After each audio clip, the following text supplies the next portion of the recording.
네, 오늘 2021년 6월 24일 경기 남부 지역 7개 지역과의 지역 상생을 주제로 지역 경제 활성화를 위한 상생 발전 방안에 대해서 사단법인 경제법학회에서 학예 학술 대회를 갖게 되었습니다. 그러면 공식적인 식순에 따라서 제일 첫 번째로 한국경제법학회 회장님이신 이동원 충북대 법학전문대학 원장님의 축사가 있으시겠습니다. 이동원 회장님, 네, 축사 개사 부탁드리겠습니다. 네.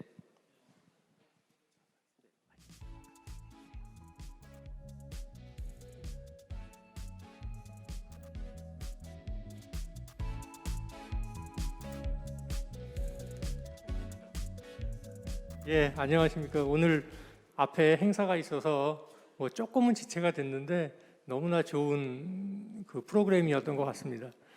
그래서 이 코로나 요새 심한데 이렇게 저희가 용인시와 함께 이렇게 공동 세미나를 개최하게 되어서 굉장히 기쁘게 생각을 합니다. 또 용인시에서 이제 아주 전폭적인 지원을 해주셔서 백군기 시장님 그리고 여기 함사원 보좌관님 또 여러 실무자 분들이 너무 많이 도와주셨습니다. 그리고 오늘 학회에도 사실 굉장히 모시기 어려운 우리 신현준 교수님, 이문지 교수님 사회자로 모시고 발표자도 아주 어렵게 제가 섭외를 했습니다. 오늘 우리 경제법학회는 다른 때 했던 우리 학회와는 조금 성격이 다릅니다. 그래서 굉장히 뜻깊은 건데 기존에 우리가 해왔던 거는 이제 중앙행정기관이나 또 대학연구소 이런 데하고 조인트를 해서 많이 학회를 했었는데 오늘은 아마 여기 계신 원로 선생님들도 그런 말씀하시는데 거의 이 지자체하고 이렇게 조인트해서 하는 것은 거의 처음인 것 같습니다. 그런데 중앙에서 아무리 얘기를 해봐야 이 좋은 어떤 취지나 제도나 이런 것들이 지방자치단체에 투영되고 계속 확산되는 것이 중요하다 이런 생각에서 이렇게 기획을 하게 된 것입니다. 그래서 아까 앞에 공동 세미나를 하면서 이제 7개 시가 이제 상생발전 행사를 하신 거 여러분들 아마 보셨을 텐데요. 그 행사를 보면서 생각나는 게 요새 많이 나오는 비빔밥이나 샐러드 볼이 생각나더라고요. 저도 본의 아니게 그 샐러드 볼에 같이 들어가 버린 것 같은 느낌이 드는데요. 이게 이 7개 시를 보니까 각자 생각이 다르고 상황도 다르고 또 여러 가지 특색도 다 다른 것 같았습니다. 근데 어떤 시는 아까 여기 수원 갈비도 나오고 반도체도 나오고 여러 가지가 나왔는데 그 7개 시가 목적은 같더라고요. 그러니까 지역 경제 활성화를 통해서 엮어서 이렇게 같이 가서 공동의 목적을 달성하는 상생의 모습을 보이는 것 같습니다. 그래서 우리 학회도 사실 그렇거든요. 학회 입장에서도 이 단순히 이 생각을 가지신 여러 다양한 생각들이 있는데 그 교수님들이 다 함께 모여서 새로운 하나의 그 대안을 제시해주는 이제 그런 법적 제도적인 그런 모습을 아마 보여주었으면 좋겠다. 그래서 오늘 시간 관계상 다시 한번 우리 이 참석해 주신 회원 여러분들한테 감사의 말씀을 드리고 오늘 좋은 의견들 많이 개진해 주시고 또 오늘 지역 경제 활성화를 위한 법적 제도적인 제언도 많이 부탁을 드리고 건설적인 대안도 제시해 주시기 바랍니다. 다시 한번 오늘 회원님들과 여기 오신 발표사의 토론자분 그리고 용인시장님 또 실무자분들께 다시 한번 감사드리겠습니다. 감사합니다.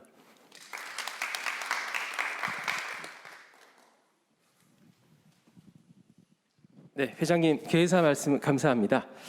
그리고 다음 식순으로 전임 회장님이신 김홍기 명예회장님에 대한 감사패 증정식이 있겠습니다. 현행 회장님과 전임 회장님은 단상으로 좀 나와주시기를 부탁드립니다.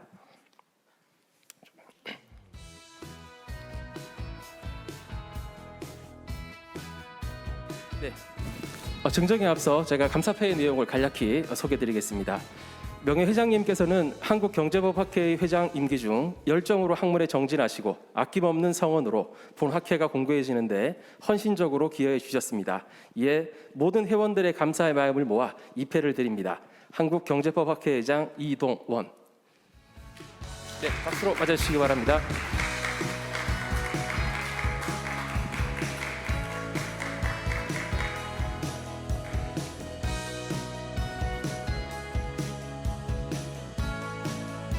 혹시 김홍기 명예회장님 한 말씀 하시겠습니까? 네.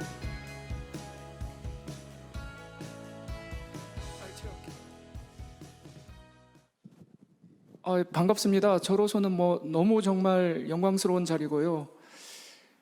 제가 이런 자격이 되는지도 좀 걱정스러웠는데요. 특히 앞에 제가 존경하는 신현윤 교수님도 계시고 지금 현임 회장님 그리고 저와 같이 고생해 주신 여러분들도 계시는데 오면서 한 두 가지를 생각했습니다. 이 학회가 생긴 지가 1978년이고 우리나라 상법 경제 쪽 학회 중에서는 가장 오래된 학회 중에 하나입니다. 개인적으로는 15년 전에 저희 학교 박길중 교수님 모시면서 이렇게 고생하면서 새로 학회를 세웠던 생각이 있었는데 벌써 이렇게 시간이 간 것 같고요. 또 잘 되는 것 같아서 정말 다행이라고 생각합니다. 또 하나는 제가 오면서 지난해 제가 회장할 때 전임 회장님한테도 이걸 드렸는데 그때 아마 드릴 때 같이 고생하셨던 총무이사님 또 출판이사님 다른 상임이사님들한테도 같이 드렸으면 올해 이런 어떤 감사패가 상임이사님들하고 같이 받을 수 있지 않았을까 이런 생각을 했습니다. 그래서 제가 생각이 좀 짧았던 것 같고요. 우리 이동원 회장님께서는 회장뿐만 아니라 내년에 정말 상임이사님들 고생하시는데 좀 고려를 해주시길 바라고요. 마지막으로 용인시에서 정말 성대하게 이런 자리를 마련해 주신 것에 진심으로 감사드립니다. 감사합니다.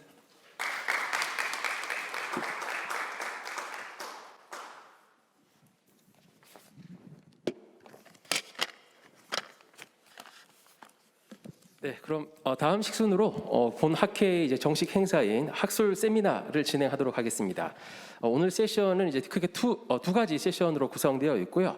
앞으로 이제 학술사회 부분에서는 이제 최수정 박사님께서 학술사회 진행을 맡아주시겠습니다. 네. 네, 안녕하세요. 최수정입니다. 여러분 반갑습니다.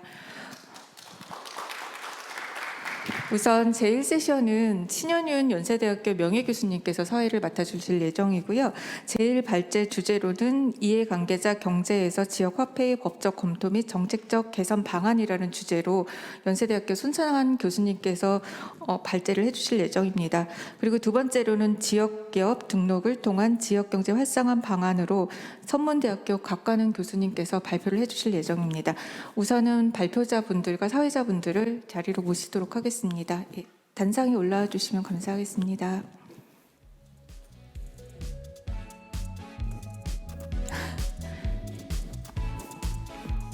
곽관은 교수님.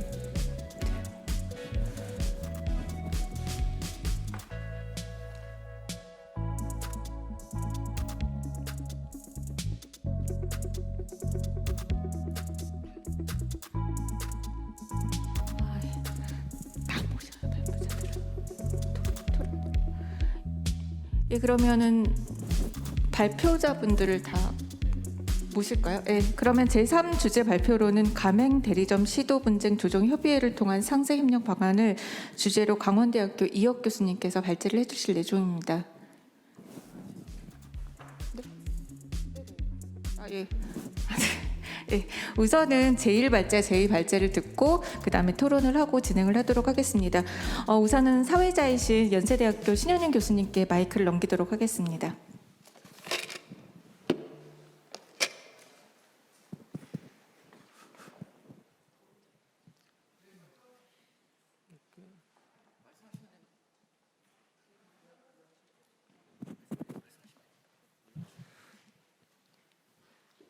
예, 안녕하세요. 일부 사회를 맡은 연세대학교 신현윤 교수입니다. 금년은 특히 우리가 지방자치가 본격적으로 부활한 지 한 30년째 되는 그런 해인 동시에 지방자치법이 전면 개정돼서 금년이 새로운 미래를 여는 아마 원년이 되는 것으로 제가 알고 있습니다. 풀뿌리 이 지방자치를 지속 가능한 발전으로 이끌기 위해서는 무엇보다 지역 경제가 활성화돼야 될 것으로 생각됩니다. 또 지역 경제가 활성화돼야지만이 국민 경제 발전에도 크게 기여할 것으로 생각을 합니다. 이런 차원에서 우리 이 경제법학회가 이 지역 경제를 중심으로 해서 이와 같은 지방자치단체와 협력을 해서 지역 경제에 관련된 여러 가지 이슈들을 한번 모아서 이 학술적인 그러한 연구와 토론하는 그런 기회를 가지게 된 것은 매우 뜻깊다고 생각이 됩니다. 제가 맡은 그 일부에서는 두 분의 발표자 그리고 이어서 토론이 이루어지겠는데요. 첫 번째는 이해관계자 경제에서 지역화폐의 법적 검토 및 정책적 개선 방안에 대해서 손청한 연세대 교수님께서 발표를 해주시고요. 그다음에 두 번째는 지역기업 등록을 통한 지역경제 활성화 방안에 대해서 선문대학교 곽관훈 교수님께서 발표를 해주시겠습니다. 저희가 지금 예정된 시간이 원래 2시 40분에 시작하도록 되어 있는데 한 10분 정도 조금 지연이 된 것 같습니다. 그래서 발표하시는 교수님들께서 조금씩 양보하셔서 25분씩 발표를 해 주시면 좋겠습니다. 먼저 우리 손창한 교수님부터 발표 부탁드리겠습니다. 네, 오케이, 네, 그렇습니다.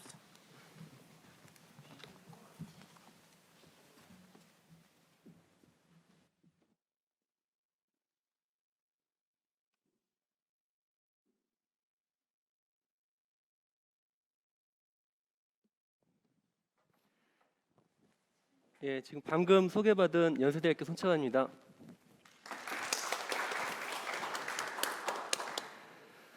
이렇게 뜻깊은 자리에서 발표를 하게 돼서 너무 영광으로 생각을 하고 이런 자리를 마련해 주신 용인시에 대해서 감사를 드립니다. 시간이 없기 때문에 이제 바로 발표를 시작을 하도록 하겠습니다. 첫 번째 주제는 지역경제 활성화를 위한 지역화폐 활용 방안이라고 생각을 해주시면 될 것 같습니다. 이 지역화폐라는 것이 생각보다 굉장히 많이 이제 사용이 되고 있지만은 기본적으로 개념 자체도 아직 정립이 되지 않은 그런 부분이 있기 때문에 일단 개념부터 조금 설명을 드리면서 말씀을 좀 드리도록 하겠습니다. 일단 그 지역화폐는 화폐죠. 화폐라는 이름을 붙이고 있는데 일반적으로 우리가 화폐라고 할 때는 재화의 교환 유통을 위한 수단으로서의 의미를 가지고 있고 그런 화폐는 기본적으로 우리가 생각하는 화폐는 법정 통화를 의미를 합니다. 한국은행법에 의해서 발권이 되는 여러분이 보통 지갑소에 가지고 계시는 그런 돈을 보통 우리가 법정 통화라고 얘기를 하는데 이 법정 화폐를 말고 대안화폐라는 것이 존재를 하고요. 그 대안화폐의 경우 똑같이 통화이고 유통수단이지만 가장 본질적인 내용으로서의 강제 통용력이 없는, 그러니까 이거는 누가 이 돈을 준다 그래서 받을 필요가 없어요. 받을 의무도 없고 하는 그런 수단을 의미를 합니다. 자, 그러니까 이것은 대안화폐라는 건 기본적으로 상대방이 그걸 받아줘야지만 의미가 있는 건데 그거는 결국에는 화폐라는 것이 결국에는 약속이기 때문에 그런 약속이 가능한지 여부가 제일 문제가 이제 되는 거죠. 자, 일반적으로 역사적으로 봤을 때 우리가 화폐는 초기에는 이제 금, 은, 그 다음에 아주 우리나라 같은 경우에는 최근 60년대까지도 쌀이 통화수단으로 사용됐었습니다. 그래서 백미라고 보통 하는데 대법원 판례에도 그런 내용들이 나와서 제가 소개를 드렸고요. 그 다음에 이제 종이가 있죠.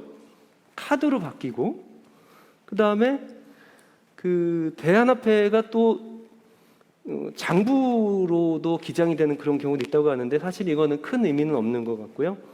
이제 최근에 이제 전자형이라고 그래서 전자화폐나 가상화폐, 그 다음에 이제 요즘 최근에 많이 문제가 되는 암호화폐까지 이게 전부 다 대안화폐의 범주 속에 들어가 있는 거라고 보시면 될 것 같습니다. 자, 그리고 대안화폐의 종류를 이제 말씀드리면 일반적으로 그 공동체형에서 출발했다고 보시면 되는데 대전에 한반 레치라는 게 있답니다. 그래서 그 통화 단위가 두루래요.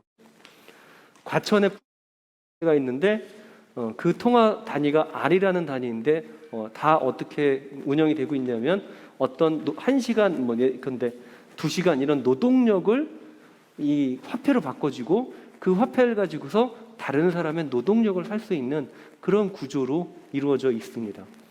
초기 형태라고 이제 우리나라에서 기본적으로 대안화폐라고 얘기되는 그런 초기 형태라고 보시면 되고요. 그 다음에 이제 정부형도 있습니다. 온누리 상품권이 사실은 대표적인 거라고 할 수가 있습니다. 전통시장을 활성화하기 위해서 국가에서 만들어서 발행을 합니다. 하지만은 이것도 지역화폐 중에 하나인 게 전통시장 내에서만 활용이 가능하기 때문에 그런 의미가 있지만은 기본적으로 발권력을 가진 국가가 발행해서 배급하는 것이기 때문에 기본적인 지역화폐로서의 의미는 크게 가지지는 않는 것 같고요. 그래서 어떻게 보면은 정부형에서 의미가 있는 것은 결국에는 고향사랑 상품권이라는 것이 이제 나타나게 되는데 이게 지금의 이제 지역사랑 상품권, 우리가 보통 얘기하는 지역화폐로서 발전을 이제 하게 됩니다. 그리고 사기업형이 있는데 여러분들 뭐 쓰시는 것도 있겠지만 티머니나 네이버, 카카오페이 전부 다 어떻게 보면 대안화폐 성격을 가지고 있지만 이것도 사실은 어떻게 보면은 법정 통화를 내고서 그냥 받는 그런 정도이기 때문에 큰 의미는 없고요. 실제로 강원랜드 사례는 어떻게 보면은 조금 더 지역화폐에서 가깝게 이제 그 인식이 될 수가 있는데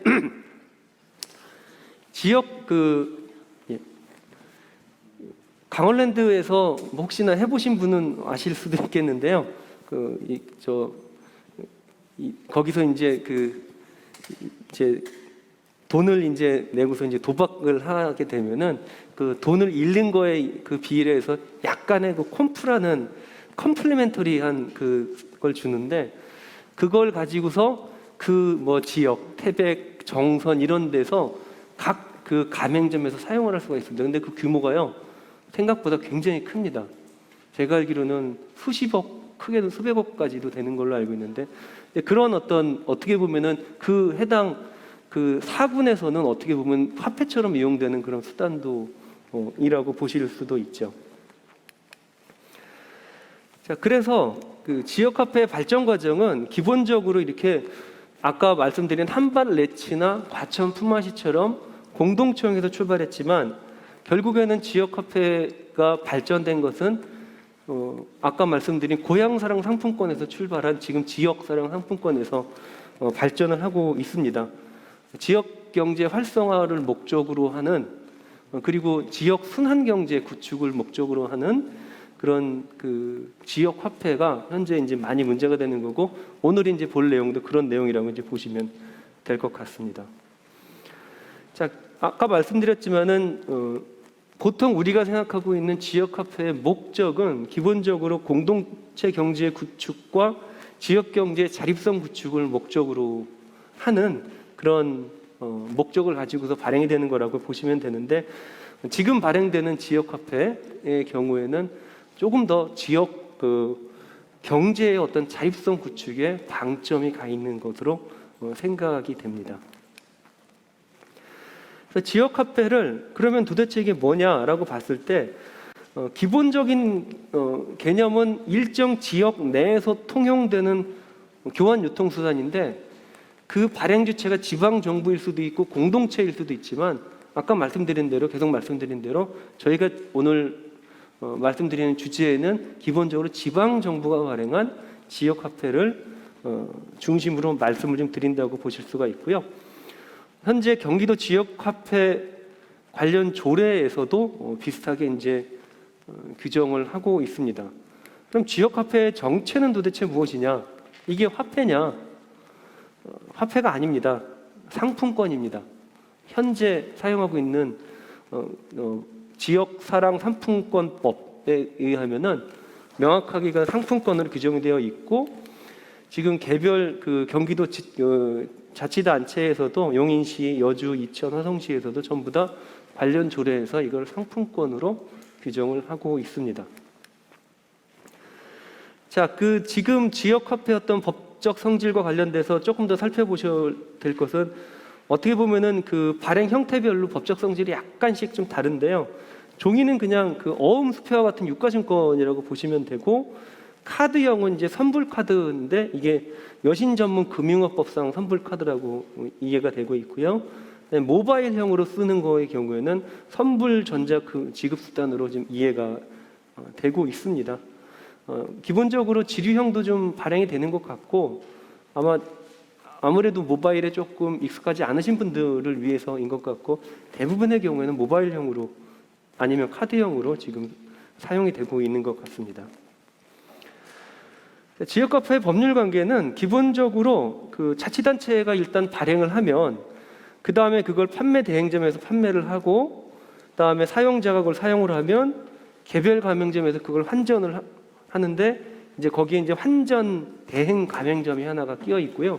환전 대행 가맹점에서 다시 이제 자치단체에 이제 돈을 받게 되는 그런 구조가 되어 있습니다. 자, 그래서 그 지역 화폐 법률 관계를 간단히 살펴보면 일단 발행이 돼야 되는데, 그 발행은 지방자치단체가 하게 돼 있고요. 관련된 사항은 상당히 광범위한 범위의 그 재량권을 부여받고 있습니다. 그래서 조례로 정할 수가 있고, 이제 여기서 그 핵심은 지역사랑 상품권을 할인해서 발행할 수 있다는 것이 핵심이 됩니다. 할인 발행을 하기 때문에 이 그 지역 화폐라는 것이 유통될 수가 있는 그런 구조를 가지고 있는 거라고 보시면 됩니다. 자, 그래서 지역 화폐의 특징은 일단 유통기한이 짧습니다. 돈은 유통기한이 없습니다.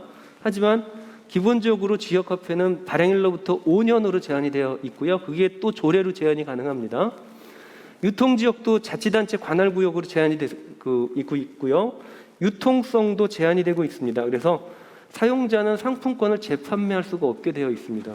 재판매를 못한다는 것은 유통이 되지 않는다는 거죠. 화폐처럼 활용이 안 된다는 겁니다. 환전도 가맹점이 아니면 할 수가 없습니다. 그리고 사용자도 가맹점에게 환전을 요구할 수가 없습니다. 이걸 소위 우리가 상품권 꽝이라고 해서 옛날에 그 구두 상품권 같은 거 왜 저기 교환해서 쓰셨던 기억이 있으실지도 모르겠는데, 그런 게 엄격하게 금지가 되고 있습니다.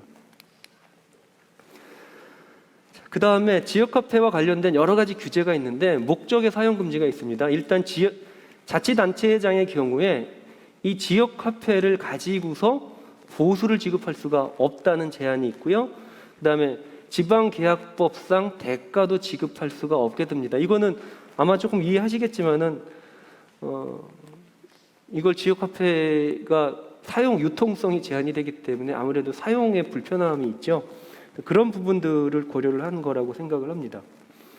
그럼 사기업은 지역화폐를 임금을 지급할 수 있느냐, 이게 이제 문제가 될 수가 있는데, 사기업도 근로기준법에 의하면은 단체 협약이 있어야만 가능한데, 단체 협약이 있어도 현재로서는 재판매가 불가능하기 때문에 지금 그 사용자가 지역화폐를 구입을 해서 나눠줄 수가, 그 근로자들에게 나눠줄 수가 있느냐, 요거는 제가 보기에는 어렵지 않겠냐라는 생각이 좀 들고 있습니다. 그다음에 가맹점 규제도 상당히 있는데요. 일단 등록 거부를 할 수가 있습니다. 일단은 사행산업은 안 되고요. 중소기업만 해당이 됩니다. 그리고 지자체가 일단 이 화폐 발행 목적에 반한다고 생각하는 그런 가맹점은 등록을 거부할 수 있는 재량권을 가지고 있습니다. 그리고 등록 취소도 가능하고요. 그다음에 여러 가지 이제 준수사항들이 이제 있습니다. 준수사항들은 일단은 그냥 넘어가고요. 그다음에 이 지역화폐, 그러니까 지역사랑 상품권에 대한 지원 체계를 국가, 자치단체로 나눠 놓고 있고, 자치단체 내에서는 광역과 기초의 어떤 역할을 좀 나누어 놓고 있는데, 여기서도 핵심은 결국에는 비용 지원이죠. 비용 지원인데, 일단은 그 비용 지원에 대해서는 광역의 경우에는 비용 지원을 할 수 있는 근거 규정이 있고요. 아마 그래서 여기 우리 오늘 이제 오셨던 자치단체에서도 거의 대부분 경기도에서 비용 지원을 받으면서 지역 화폐를 발행하고 계시리라고 생각을 하고 있습니다. 다만 근데 국가는 비용 지원에 대한 의무 규정이 없기 때문에 조금 이따 그거를 아마 개선사항으로 제가 말씀을 좀 드릴 거고요. 그다음에 조례 위임 사항이 굉장히 많습니다. 그래서 조례 위임 사항이 많기 때문에 광범위한 재량권을 자치단체에게 지역사랑 상품권법에서 부여하고 있다라고 말씀을 좀 드릴 수가 있고요. 자, 그래서 일단 현행법상 지역화폐에 관한 법령의 내용들을 정리를 하면은 아까 말씀드린 대로 자치단체에 대한 광범위한 입법 재량을 부여하고 있고, 그 다음에 지역화폐 유통기간과 유통지역, 유통성을 제한해 놓고 있으며 이런 의미에서 법정통화로의 어떤 환전을 엄격 규제를 하고 있다. 그리고 개별 가맹점의 등록 제한을 통해서 지역 순환 경제를 구축하고 추구하고자 하는 목적이 드러나 있으며 국가, 광역, 기초자치단체 간의 역할 분담을 하고 있다라고 볼 수가 있습니다. 자, 이런 그 지역화폐 효과에 대해서는 여러 가지 이제 연구가 있는데 일단 경기연구원 쪽에서 나온 연구는 상당히 긍정적으로 보고 있습니다. 상당한 지역 유발 부가가치 유발 효과하고 취업 유발 효과가 있다고 보고가 되고 있고요. 자, 그러면 이제 어떻게 보면 오늘 이제 발표의 제일 핵심적인 부분인데 정책적 개선 방안과 향후 과제를 좀 말씀을 좀 드리겠습니다. 지역화폐 발행의 목적과 관련돼서 일단 아까 말씀드린 대로 지역화폐의 목적 자체가 지역 경제를 활성화시키고 지역 공동체를 강화시키는 목적 두 가지가 이제 있다고 말씀을 좀 드렸는데 지금 현재로서는 지역 경제 활성화 목적으로 이제 발행되는 그런 경우가 많은데 그 이외의 다른 목적, 정책 목적의 지역화폐 발행이 가능한 것이냐 이런 부분들 현재 경기도에서 청년 기본소득과 출산 가정에게 지급되는 상환 조리비가 지역화폐로 지급되고 있는데 이런 어떤 사회보장성, 복지 목적의 지역화폐 활용이 가능한 것이냐라는 부분들이 논의가 될 수가 있겠습니다. 뭐 제 개인적인 사견으로는 이것은 지역 공동체 강화에 긍정적인 효과가 있기 때문에 당연히 지역화폐의 어떤 발행 목적에 부합한다고 판단이 되고요. 다만 현재로서는 지역화폐 발행 목적에 대해서 약간의 이제 제한이 있기 때문에 그런 부분들에 대한 제한을 자치단체의 재량을 존중하는 방향으로 조금 손볼 필요가 있지 않겠느냐라는 그런 생각을 하고 있습니다. 그다음에 지역화폐 판매 대금의 관리 방안인데 현재 지역화폐 판매 대금은 이 판매 대행점에서 주로 관리를 하고 있는 것 같습니다. 다는 아닌데요, 거의 30% 이상이 이제 관리가 되고 있는 그런 부분이 있는데 여기 이제 어떤 문제가 있냐 하면은 현재 이거 조금 이제 지금은 기준이 조금 다를 수가 있겠지만은 요 제가 본 자료에 의하면은 자치단체 중에서 한 9,500억 정도가 현재 민간 발행 위탁업체에서 보관을 하고 있다고 하는데 민간 발행 위탁업체에서 보관을 하고 있다가 보면은 이게 민간 발행 업체가 도산 위험이나 이런 것에 부닥치게 되면은 채권자들이 이 돈을 압류할 수가 있어요. 그게 굉장히 큰 문제가 될 수가 있고 그리고 지금 현재의 경우에 이자 수익 자체가 민간 위탁업체에게 귀속될 수가 있는 문제가 발생할 수가 있기 때문에 그런 부분에 대한 개선이 좀 필요하다라고 말씀을 좀 드릴 수가 있습니다. 그 다음에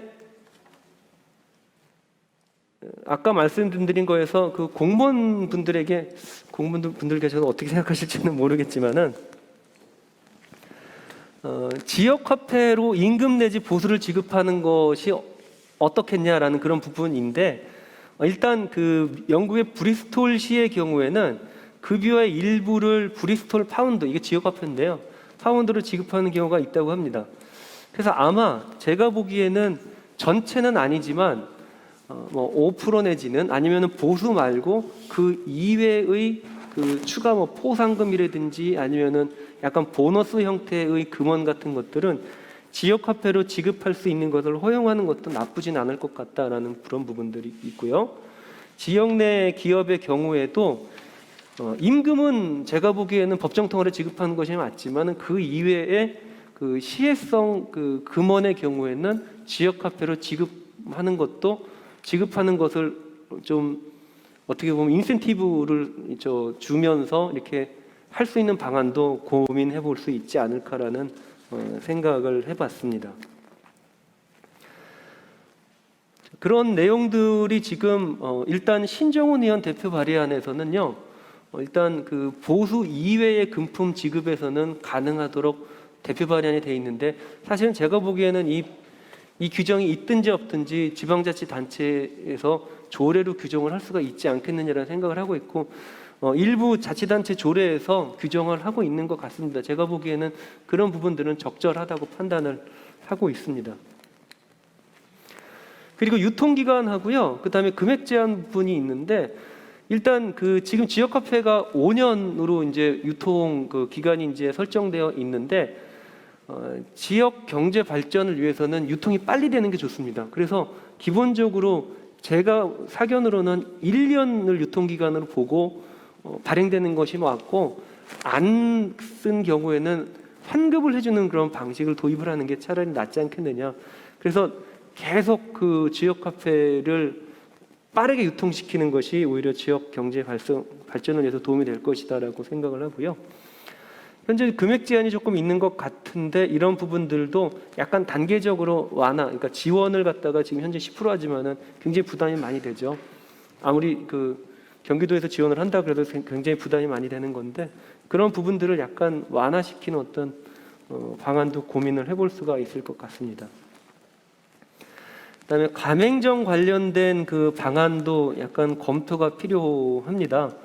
뭐 등록 그 제도를 가지고 있기 때문에 약간 그 등록 면제를 해줄 수 있는 그런 예외도 좀 둘 필요가 좀 있고요. 현재 그 등록 취소를 하게 되면은 재등록에 관한 규정이 하나도 없어요. 그래서 한번 등록 취소되면은 영원히 등록이 취소되고 다시 재등록이 되냐 안 되냐, 제가 보기에는 약간 아마 그 실무선에서는 고민이 되실 것 같은 그런 부분이 있는 것 같은데, 이 부분에 대해서는 추가적인 입법이 필요할 것 같다는 좀 생각이 듭니다. 그러니까 일정 기간, 예컨대 2년이면 3년이면 3년, 뭐 5년이면 5년 이런 식으로 해서 제한을 두고서 그 이후에는 재등록을 할 수 있도록 규정을 하는 것이 좀 필요할 것 같습니다. 그다음에 가맹점 관련 개선 사항 조금 더 말씀을 좀 드리면은, 지금 등록 대상 기업을 중소기업으로 한정을 하고 있습니다. 이거 법령상 사항이고요. 이제 다만 이게 꼭 이럴 필요가 있느냐, 조례에서 자치단체가 자율적으로 정하도록 규정하는 것이 오히려 합리적인 거 아니냐라는 생각을 하고 있고, 실제로도 여러 지금 자치단체 내용 그 규정들을 제가 이렇게 다 뽑아서 봤는데요, 굉장히 자율적으로 규정을 하고 계세요. 크게 문제가 있는 그런 사항들은 없어 보입니다. 예컨대 용인시하고 이천시의 경우에는 등록 요건만을 또 이렇게 규정을 하고 있고, 화성하고 여주시는 등록 제한 규정을 또 위주로 규정을 하고 있고, 평택시는 등록 요건과 등록 제한 요건을 모두를 막 이렇게 규정을 이제 하고 있는데, 다 좋습니다. 괜찮습니다. 그런 입법 형식은 다 나름대로 의미가 있다고 보여집니다. 다만 지금 현재 여러 그 시에서 소상공인 보호 및 지원에 관한 법률 시행령 제2조상 소상공인을 현재 그 등록 대상으로 해놓고 있는데요. 이게 법이가 폐지가 됐습니다. 그래갖고 이거는 소상공인 보호 및 지원에 관한 법률 제2조로 개정을 다 하셔야 될 것 같고요. 그 나머지 이제 경우에 등록 대상을 소상공인으로 한정한다. 그러면은 뭐냐면은 중소기업 기본법상 중기업은 빠지게 되는데, 이것도 제가 보기에는 적절한 입법 판단이라고 보여지기도 합니다. 다만 기업에 따라서는 일단 중기업의 경우에도 지역화폐가 그 이제 지역화폐 가맹점으로서 등록을 시키고 지역 경제를 이제 발전시킬 수 있는 그런 가능성이 있는 경우도 있으니까, 이건 전부 다 어떻게 보면은 자치단체 어떤 재량상으로 남겨두는 게 가장 좋지 않겠느냐라고 생각을 하고 있습니다.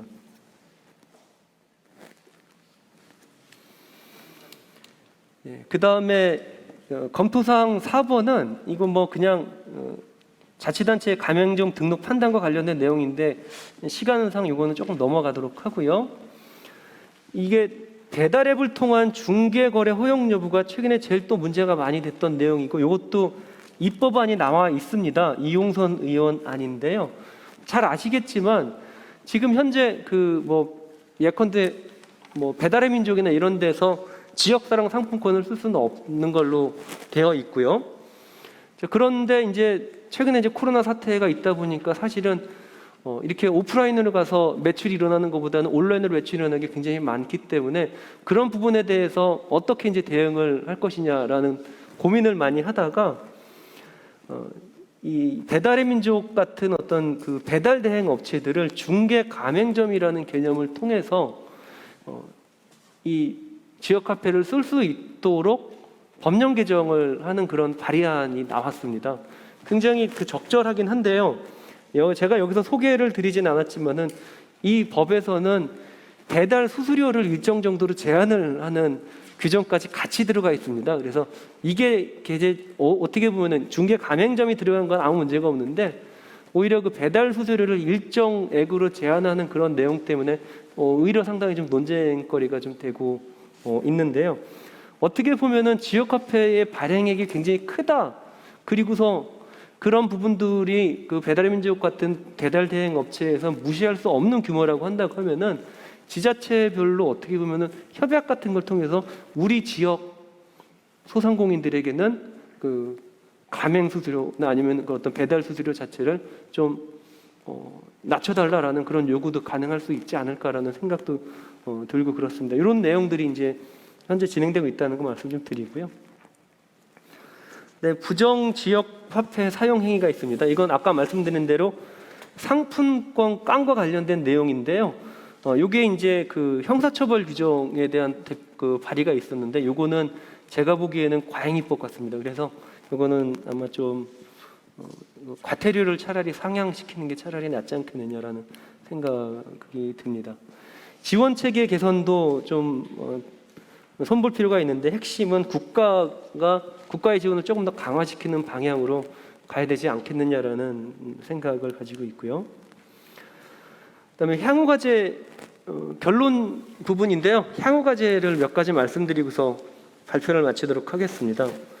일단 지역 화폐의 효율성 검증이 아직도 끝나지 않았습니다. 그래서 아직도 지역 화폐가 별 효과가 없다라고 반박하는 것은 여러 학회들의 이제 주장들이 나오고 있는데, 이런 부분들에 대한 어떤 내용들이 좀 차후에 정리가 돼야 되지 않겠느냐라는 말씀을 좀 드리고요. 그다음에 지역 카페 발행의 재정 부담을 어떻게 해결할 것인가가 어떻게 보면 지역 카페의 발전의 가장 핵심적인 내용이라고 보여집니다. 가장 간단한 거는 국가 지원이죠. 근데 그것도 어떻게 세금의 부담이죠. 그러니까 지금 현재 상황에서는 지역사랑 상품권을 10% 할인 발행하는 것은 10%만큼의 세금 한국과 다름이 없거든요. 그래서 그런 어떤 부담들을 어떻게 해결할 것이냐, 이게 어떻게 보면 제일 문제인데, 아까 말씀드린 대로 복지 목적의 어떤 그 지출을 지역 카페로 대체하는 그런 방안, 이런 것들이 대안이 될 수도 있지 않겠느냐라고 생각을 합니다. 그다음에 지역 카페의 통화로서의 가능성을 모색을 해볼 수도 있습니다. 현재 재판매 금지의 의미는 통화 기능을 차단하겠다는 거고요. 그렇기 때문에 현재 지역 카페는 원사이클밖에는 되지 않습니다. 유통이 되지 않는 그런 구조로 가 있기 때문에 이거를 어떻게 풀어볼 수가 있느냐. 예컨대 A라는 사업자가 지역 카페를 받고 그것을 자기에게 물건을 공급한 다른 사업자에게 이거를 공급 대가로 지급할 수가 있느냐. 그러면 이제 한 단계는 더 가고, 이 사람이 또 이 지역 카페를 가지고서 또 다시 이제 그 어떤 대가로 지급할 수 있는 구조를 만들면 이게 결국엔 유통이 되는 건데, 일종의 통화로서 기능을 하게 되는 거거든요. 이게 어떻게 가능할 것이냐. 그 한 학자는 여기에 수수료를 약간 붙이면 가능할 수 있다라고 얘기를 하고 있는데요. 한번 고민해 볼 필요가 있을 것 같습니다. 근데 일단 이거는 입법이 개정돼야지만 가능한 그런 사항이고, 조례로서는 불가능한 사항이기 때문에 조금 더 고민이 필요한 부분인 것 같습니다. 아까 말씀드린 그 지역화폐 공동체성 강화 부분은 최근에 혹시 당근마켓 쓰시는 분 계신가요? 그래서 뭐 1일을 1당근 한다고 하는 것처럼 꼭 그걸 그렇게 이렇게 매일 들어가 보고 이게 어떻게 보면 지역 내 커뮤니티의 어떤 의사소통 수단으로서 사용이 된다는 그런 얘기들을 많이 하고 있는데요. 어떻게 보면 이런 내용들을 우리가 지역화폐에 잘 접목을 시키면 굉장히 이 지역 공동체성도 강화되면서 지역 경제도 활성화시킬 수 있는 수단으로서의 역할도 가능할 수 있지 않겠느냐라고 좀 생각을 해봤습니다. 그다음에 제일 마지막 내용인데 이제 블록체인하고 암호화폐 얘기를 말씀 좀 드리면 최근에 이제 많이 문제가 되고 있기도 하지만 암호화폐의 제일 문제점은 이 기준이 없는 거거든요. 그러니까 이게 암호화폐 하나의 가치가 도대체 뭐와 이제 연동이 되는 거냐? 최근에는 그게 연동되는 암호화폐도 나왔지만은 그럼에도 불구하고 돈이 이렇게 가치가 막 뛰어오르긴 하는데 마지막으로 뭐 조금 미래지향적으로 말씀드리면은 지방자치단체가 암호화폐를 발행을 하는 거 그리고 그것을 세금 그러니까 지방세의 납부 수단으로 받아줄 수 있다면 지역 정말로 어떻게 보면은 지방 정부로서 약간의 발권력을 가질 수 있는 그런 형태의 수단으로서 사용할 수도 있지 않겠느냐라는 생각을 해봤습니다. 아마 근데 이거는 조금 더 중앙 정부와 지방 정부의 관계도 문제가 되고 그 여러 가지 기술적 가능성이라든지 블록체인 기술의 어떤 발전 정도까지도 굉장히 고려해야 되는 어떻게 보면 좀 장기적인 문제이긴 하겠지만 한번 고민을 해볼 필요가 있는 그런 주제인 것 같습니다. 그래서 마지막으로 이 내용을 좀 담았습니다. 그래서 한번 같이 고민해볼 주제라고 생각을 합니다. 예, 그리고 제가 아까 3분 이내라고 했는데 아마 5분까지는 제가 조금 더 쓴 것 같아서 죄송합니다. 일단 뭐 여기서 이제 발표는 마치고요. 조금 이따 토론을 듣고 조금 더 제 생각을 정리해서 말씀을 좀 드리도록 하겠습니다. 감사합니다.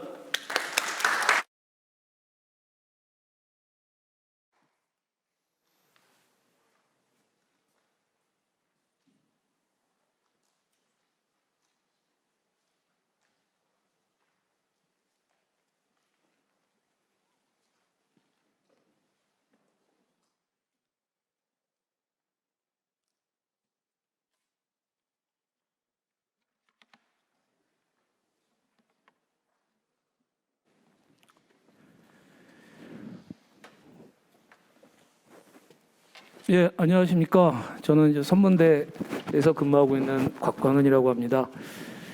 그 지역 기업에 대한 어떤 지원 방안에 대한 부분들을 보려고 하는데요. 뭐 저는 좀 이 자리가 반가운 게 제 집이 수원입니다. 그래서 이웃에 있는 또 오늘 또 수원시도 또 당사자로 참석을 하신 것 같은데 이렇게 좀 지역에 살면서 뭐 법을 공부하다 보니까 항상 국가적인 차원의 이런 것들만 고민을 하다가 지역에 대한 고민을 갖다가 좀 시작할 수 있는 계기가 된 게 아닌가 그래서 좀 기쁘게 생각을 하고 있습니다. 그 지역 기업을 지원을 하는 필요성이 있죠. 그 지역의 경우 지속 가능한 발전이라는 측면이 지역 사회에도 사실은 적용이 돼야 되지 않나 생각을 합니다. 지역 사회가 지속 가능하게 발전을 하려고 하면 지역 주민한테 필요한 어떤 재화나 서비스 등이 지속적으로 공급이 돼야 되는데 그러기 위해서는 기업들의 역할이 그 지역에 있는 기업들의 역할이 사실은 중요한 의미를 가질 수밖에 없다.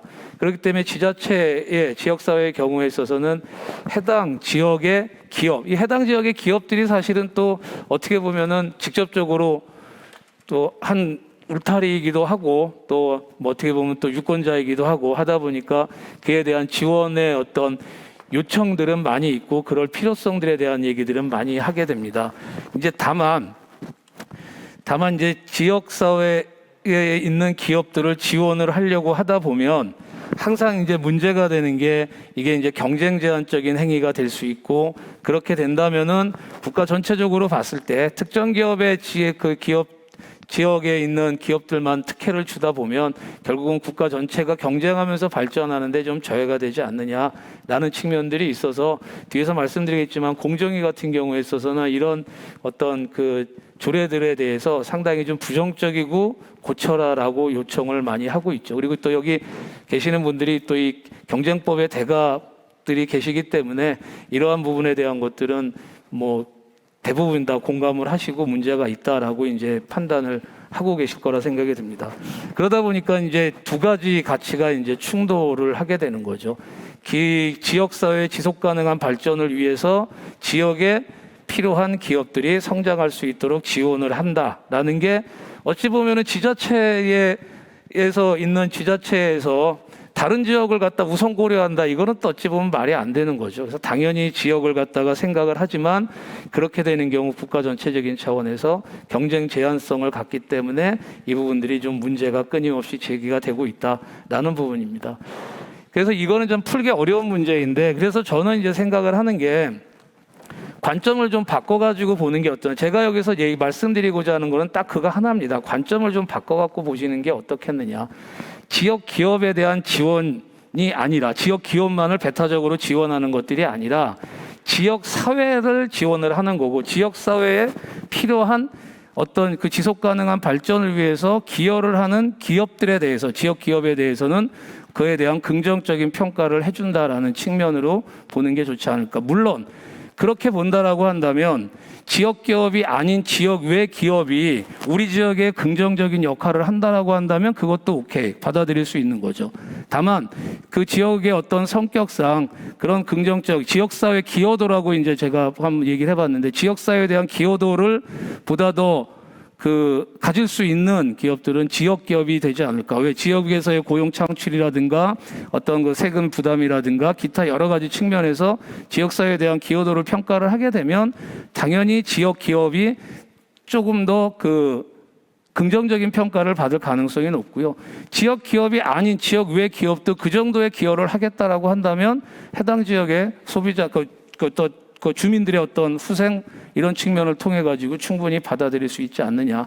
이런 관점으로 한번 접근을 해보는 게 어떨까라는 생각을 해봤습니다. 그래서 이제 제가 말씀드리고자 하는 포인트는 그거고요.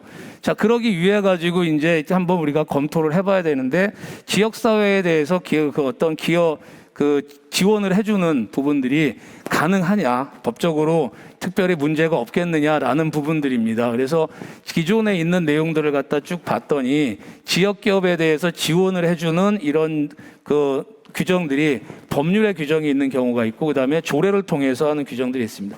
조례는 상당히 많이 있습니다. 공정위 조사 결과에 따르면 지역 건설 산업을 지원하는 조례 같은 경우는 한 240개 지자체 중에서 한 195개 정도 그런 지자체들이 대부분 다 이제 두고 있다라고 할 정도로 포괄적으로 이루어지고 있는데 그런 조례로 이제 이루어지는 방법이 있고 그다음에 이제 법률로서 지원을 하는 그런 방법들이 있습니다. 두 가지 경우를 한번 다 살펴보면서 우리가 좀 얘기를 진행을 하도록 하겠습니다. 그러기에 앞서서 먼저 그러면 지역 기업의 개념을 어떻게 이제 정하고 넘어갈 거냐, 무엇이 지역 기업이냐라는 게 이제 문제가 되겠죠. 이와 관련해 가지고 이제 입법례를 찾아보면 크게 평창 동계올림픽 대회 및 동계 패럴림픽 지원에 관한 특별법이나 새만금 사업 추진 및 지원에 관한 특별법에서는 해당 지자체의 주된 영업소를 두고 있는 기업으로 정의를 하고 있습니다. 영업소를 기반으로 하고 있고요. 그 다음에 이제 발전소 주변 지역에 관한 지원에 관한 법률에 보면은 해당 주변 지역을 관할하는 지자체의 주된 영업소를 두고 있는 기업 이렇게 되어 있습니다. 위하고의 차이점은 위의 경우에 있어서는 특정 지역 지자체가 명확하기 때문에 그 지자체의 주된 영업소를 두고 있다라는 거고 발전소는 여러 군데 있을 수가 있으니까 발전소 주변 지역을 갖다가 대상으로 해서 이제 보고 있는 거고요. 그다음에 가덕도 신공항 건설을 위한 특별법의 경우 보면은 해당 지역 및 인근 지자체까지 거기는 좀 더 범위를 넓히고 있습니다. 해당 지자체뿐만 아니라 인근 지자체까지 두고 있습니다. 그래서 여기에 주된 영업소를 두고 있는 기업을 지역기업이라고 하고 있고요. 그러니까 지역기업을 이제 본점 소재지로 우리가 보통 판단을 많이 하는데 여기서 이제 주된 영업소로 판단하는 것은 정확한 입법 취지는 제가 알지는 못하지만 아마도 해당 지역 사회에서 활발하게 활동하는 기업을 대상으로 한다. 그런 취지에서 법적인 형식이 있는 본점 소재지보다는 주된 영업소를 기준으로 해서 판단한 것이 아닌가라고 생각을 합니다. 근데 이제 법적으로 쟁점이 될 수 있는 어떤 문제가 될 수 있는 경우들은 주된 영업소라는 것 자체가 좀 모호할 수가 있기 때문에 명확하게 본점 소재지를 쓰고 있는 경우도 있습니다. 이제 조달청 입찰 참가 자격 사전 심사 기준에 보게 되면은 이 경우는 이제 입찰과 관련해서 자격을 제한을 하는 거기 때문에 상당히 좀 첨예한 문제가 되는 거죠. 그래서 주된 영업소라는 우리가 좀 모호한 표현을 쓰게 되는 경우 문제가 될 소지들이 있고 과거에 또 문제들이 돼 왔었습니다. 그래서 이게 2016년으로 알고 있는데 이걸 좀 개정을 했죠. 그래서 명확하게 본점 소재지로 규정을 했습니다. 그래서 관할 구역 안에 법인 등기부상 본점이 소재한 업체를 지역 업체라고 한다라고 해서 이 경우는 이제 본점 소재지를 기준으로 하고 있습니다. 자, 그래서 이제 두 가지가 있는데 여기 이제 우리 기존의 사례들을 보면은 주된 영업소를 기준으로 하는 경우, 본점 소재지를 하는 경우 두 가지 경우로 나눠볼 수가 있는데 지역 사회에 대한 기여도라는 관점에서 봤을 때는 그 지역의 어떤 연고를 갖고 있다, 지역에서 활발하게 활동한다, 플러스 어떤 법적 근거를 지역에 갖고 있다라고 한다면 모두 포괄적으로 다 담아주는 것이 좋지 않겠느냐. 여기는 지금은 해당 어떤 특정 지역의 지역 기업에다가 방점을 두는 게 아니라 지역 사회에 대한 기여도를 방점으로 하고 있기 때문에 기업의 범위는 조금 더 넓게 봐줘도 되지 않겠나라는 생각을 합니다. 그래서 일단 지역 기업의 경우는 해당 지자체의 본점 또는 주된 영업소를 두고 있는 기업을 좀 더 포괄적으로 보는 게 필요한 기업들을 조금 더 망라적으로 우리가 볼 수 있지 않을까 그렇게 생각을 해볼 수가 있을 것 같습니다. 그럼 이제 이런 기업들을 대상으로 지역 기업을 대상으로 해서 지원을 한다. 지원을 한다라는 것은 쉽게 얘기하면 우대를 한다라든가 특혜를 준다라는 그런 측면입니다. 그래서 이제 법으로서 우대를 하는 근거를 두고 있는 경우들이 있습니다. 아까 얘기했던 가덕도 신공항이라든가 새만금 사업이라든가 이런 국가적인 사업이 특정 지역에서 이루어지고 있는 경우에 해당 지역에 대해 있는 기업에 대해서 우대할 수 있는 근거를 두고 있습니다. 형식적인 측면 어떻게 규정하고 있느냐를 우리가 좀 상세히 잘 볼 필요가 있는데요. 여기 보면은 새만금 사업 추진 및 지원에 관한 특별법에서는 근거만 두고 있습니다. 지역 기업을 우대할 수 있는 근거. 그래서 사업 시행자는 대통령령으로 정하는 공사, 물품, 용역 등의 계약을 체결하는 경우에는 전라북도에 주된 영업소를 두고 있는 자를 대통령령으로 정하는 바에 따라 우대할 수 있다. 세부적인 사항은 이제 하위 규범으로 넘겨놨죠. 하위 규범을 넘겨놓고 법에서는 구체적인 기준이 아니라 근거만 마련을 하고 있습니다. 밑에가 이제 첫 번째 대통령령입니다. 우대 대상이 되는 공사, 물품, 용역 등에 대한 부분들도 있는데 이 부분도 구체적으로 여기서부터는 이제 구체적으로 규정을 합니다. 건설산업기본법에 따른 종합공사 및 전문공사 등등. 그래서 공사 계약이라고 하는 것은 이러이러한 계약들을 말한다라고 이제 구체적으로 규정을 하고 있고요. 물품 제조 구매 계약의 경우에 있어서도 공사를 시행하기 위한 각종 기자재 및 기구료 등등 해서 구체적으로 그 계약에 대한 내용들을 갖다가 규정을 하고 있습니다. 용역 계약의 경우도 마찬가지입니다. 엔지니어링 산업진흥법에 따른 엔지니어링 활동 등 해서 그 대상 범위가 명확하고 구체적으로 정해지게 되는 거죠. 그러니까 이 부분들은 우리가 사전에 어떤 사업들이 지역 기업이 우대될 수 있느냐가 명확하게 제시가 되고 있다라는 점에 좀 관심을 가질 필요가 있다는 생각이 듭니다. 그 다음에 이제 우대 기준은 또 시행령에서 또 하위 고시로 더 위임을 합니다. 이 경우는 이제 계약의 성격 등을 고려를 해서 물론 관계부처와 협의를 해야 된다. 협의를 거쳐가지고 우대 기준을 정해야 된다라고 규정을 하고 있고요. 여기서도 보면은 상세하게 구체적으로 규정을 합니다. 입찰 공고 현재 90일 이상 관할 구역 안에 주된 영업소를 등록하여 공고일까지 유지하고 있는 다음 각 호에 하나에 해당하는 자를 말한다라고 돼 있어서 어떤 대상들이 지역 기업들이 포함이 되느냐라는 부분들도 명확하게 정해져 있고요. 대상 사업의 경우에 있어서도 명확하게 정해져 있고요. 우대 사항도 구체적으로 정하고 있습니다. 공사, 하도급, 공사용 자재 구매 등등에 대해서 우대할 수 있다. 그래서 공사의 경우에 있어서는 입찰 적격자 선정을 하는데 아까 앞에서 잠깐 봤었던 조달청 입찰 자격 사전 심사 기준이 있지만 별도로 정할 수가 있다라고 해서 기준을 갖다가 제시를 합니다. 여기는 제가 그걸 다 갖고 오지 않았는데 지역 업체 참여도에 따라서 점수가 구체적으로 어느 정도 참여하면 몇 점 해가지고 구체적인 점수가 부여가 됩니다. 그리고 하도급의 경우에 있어서도 그 지역 기업에 우선하도록 노력해야 된다. 공사형 자재 구매의 경우는 중소기업 제품이나 지역 제품을 우선해서 사용할수록 노력을 해야 된다라고 해서 그 공사 그다음에 어떤 그 하도급 공사형 자재 구매라는 범위 그 속에서 어떤 기업들이 어떻게 특혜를 받을 수 있다, 우대 조치를 받을 수 있다라는 게 명확하게 제시가 되고 있고요. 이것을 우대 기준을 인터넷 홈페이지에 게시하도록 규정을 하고 있습니다. 시행령에서. 즉 뭐냐면 사전에 정확하게 정보 공시를 하라는 얘기죠. 그 기업에 있어서는 충분히 예측 가능성을 주라는 얘기입니다. 그러니까 이거를 꼼꼼하게 보면 어떤 기업이 지원을 여기서 우대를 받을 수 있고 어떤 기업은 해당되지 않는다라는 것을 우리가 사전에 충분히 알 수 있다라는 겁니다. 이렇게 해서 법에서 정하고 있고 그 내용들은 그 지역 홈페이지, 기자체 홈페이지를 통해 가지고 충분히 정보가 공시되는 이런 구조로 운영이 되고 있고 이거는 법에서 지금 이렇게 다루고 있는 거기 때문에 특별하게 지역 기업을 우대를 하는 데 있어서 경쟁 제한성이라든가 이런 시비는 일어나지 않고 있습니다. 아마도 경쟁 제한성에 대한 시비를 갖다가 조금 불식시키기 위한 그런 방법들로서 이런 것들을 좀 구체적으로 규정을 한 것이 아닐까 이렇게 생각을 해볼 수도 있습니다. 그다음에 이제 두 번째로 많이 이루어지는 게 조례에 의해서 기업이 지원이 되는 경우가 있습니다. 그러니까 많은 지자체가 조례를 통해서 지역 기업을 지원을 하고 있고요. 이 경우는 뭐 지역 기업만을 대상으로 하거나 뭐 기타 여러 가지들이 있는데 그거 지역 건설 산업과 관련해 가지고 이제 용인시 조례를 이제 용인으로 왔으니까 용인시 조례를 잠깐 한번 보겠습니다. 자, 지원 대상의 경우에 있어서는 용인시 관할구역 내에서 수행하는 건설업과 자재 생산 또는 유통, 건설 용역업을 수행하는 지역 건설 산업체를 대상으로 합니다.